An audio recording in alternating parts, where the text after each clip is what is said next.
the time. I feel the intervening years have not been kind.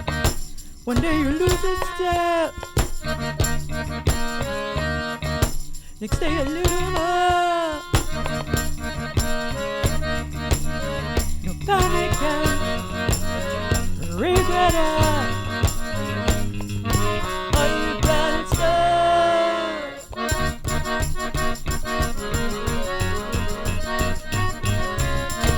We have a simple choice to make.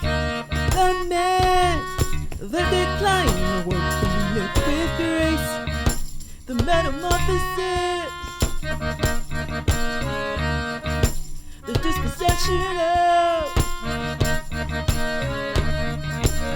cravings that haunted you, kept telling you you were not enough.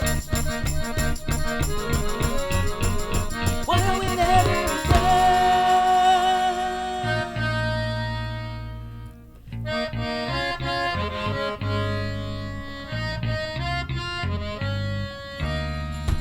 perfect glory days. Never one more channel with so many steps, so much cringe and regret. It's too bad just as things finally getting interesting. It's time to go. Squeeze everything you have out of these fleeting years. Remember that when you were young, when I was your everything you ever were. Now you're the beast controlling your DNA. Wanna get to what you do, no I didn't. Wish I could freeze this way. When you finally lower me into that grave, take off to the grave with thoughts sputtering out of a rented VA. Spare a grave for wayward souls. I could use some help to find my way. Then get back in your car and get on with your day. Destiny awaits. Hello, I am Jamila, and I am incredibly happy to once again do a guest episode for Unscripted Moments, a podcast about propaganda. I want to thank everyone who gave so many kind words for the Cat Guy episode.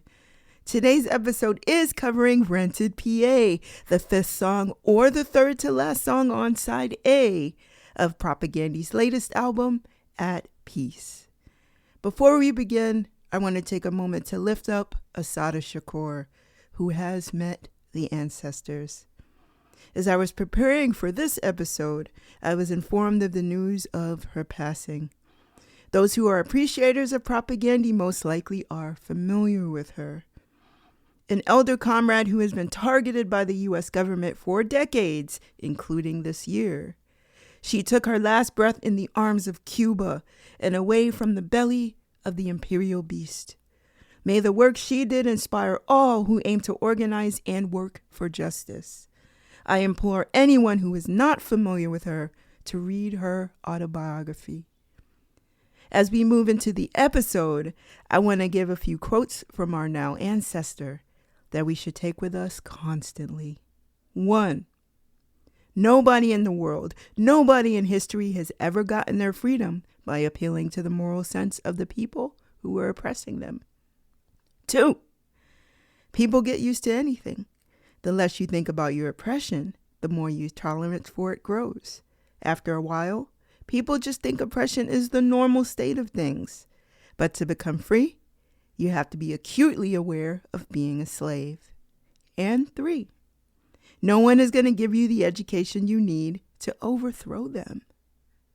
Assata Shakur, presente!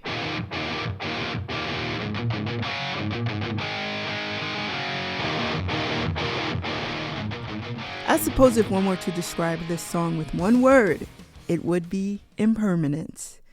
As the days in front of me are much shorter of a duration than the ones behind me, impermanence has become a great life lesson. As a person who lost a limb as a result of a near-fatal accident, I understand that neither life nor body are promised. Anyone who has experienced either a great amount of trauma or is inching toward the latter part of life could most likely resonate with the opening lyric. Behold, the cruel ravages of time. And of course, one of the greatest lessons in impermanence is had through the experience of being a parent. And yet some of us have not learned and are not necessarily willing to. For some of us, the primary role for a child is to be an extension of ourselves as we vicariously live out our dreams through them. For others, a child is a source of labor. Some of us unleash whatever childhood trauma we've experienced onto our offspring. A child may not be an extension, but they are certainly a vehicle for enabling self-reflection and empathy if we are willing to accept it. A depiction of the particular internal tragedy someone may feel when the being they help to produce and raise is inevitably going to be independent of them, thrust out into a cruel world. Rented PA is an incredibly self-reflective piece. The period after crawling is one step closer to the end. You can wallow in panic and regret due to the impending loss, thus worrying about all of the things you could have done better or done at all. Or you can trust the process and honor the wisdom you've imparted unto your offspring. You can honor that you've broken the cycle of your youth, and the compassion and empathy you developed in resistance will be passed on through your teachings. We have a simple choice to make. Lament the decline or welcome it with grace. While parents worry about their children being thrust into an uncaring world, there is a certain humility in being thrust into parenthood, whether you've prepared for it or not. Even those who've cared for more than one child, no situation is going to match the other. The transition between the waywardness of youth into the maturity of caring for a whole being may lead to a concussed consciousness and a bruised perception. If we are not surrounded by communities of support and guidance as we navigate this transition, whether they be medical, emotional, spiritual, or otherwise, panic and regret may be the perpetuating elements in a person's life. Chris Hanna confronts pre-parenthood sentimentality as he has fully accepted the maturity it requires to raise a child. He more than implies that this period of watching his own children grow into independent beings is one that is finally getting interesting, and that reminiscing about his own youth is ineffective and pointless. To pine for glory days never were much anyway. So many missteps, so much cringe and regret. But of course, every day you watch your child grow, you are confronted by the reality of your own mortality, whether that be your actual body or your role as caregiver. As you witness the metamorphosis from the cocoon of your care, there is part of you that wishes to hold on to the last vestiges of that decreasing time. Wish I could freeze this frame. Therein lies your choice, to lament the decline or welcome it with grace. To either long through osmosis for a life where your child will hold on to the days where when I was your everything, your everyone, or honor the reality of the passage of time and celebrate the butterfly's journey. What a gift, I'll watch you bloom though I decay. With all of its grief, Rented PA, like many a propaganda song, also contains elements of regional references and wink and nod humor. As friends, family, and loved ones memorialize him, Hannah's wish, as he is in the process of being placed 6 feet underground, is to play the most stereotypically Canadian song ever, Take Off to the Great White North by Bob and Doug McKenzie with Rush's Geddy Lee. Bob and Doug McKenzie, played by Rick Moranis and Dave Thomas, hosted the Second City TV-based Great White North sketch in the early 1980s. One of the marketing tactics for the sketch was to release an album called The Great White North. Take off through the Great White North. Take off, it's a beauty way to go. Released on Anthem Records in Canada and Mercury in the US, the song contained the aforementioned Take Off, a clear callback to Hannah's youth.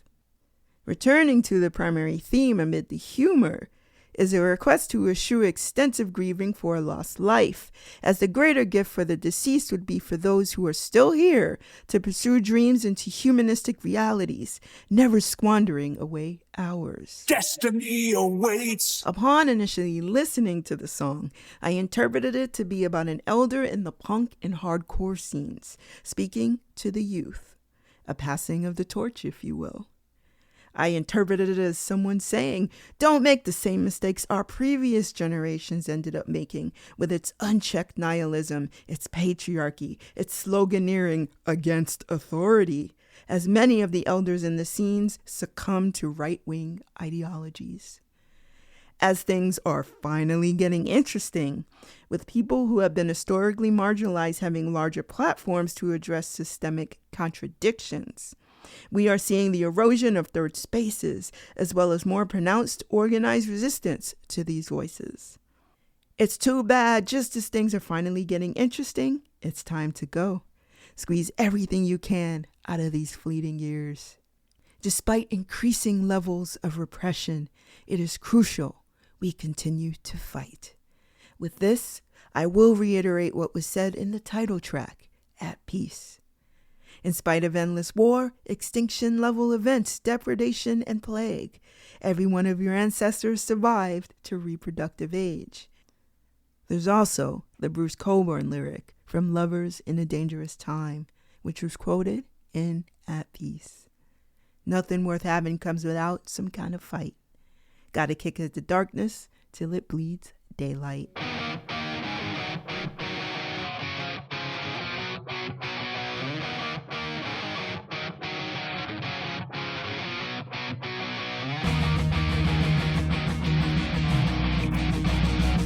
Rented PA reads as a requiem of sorts, whether to a particular iteration of parenthood, to a music scene, or to a socio-political idealism.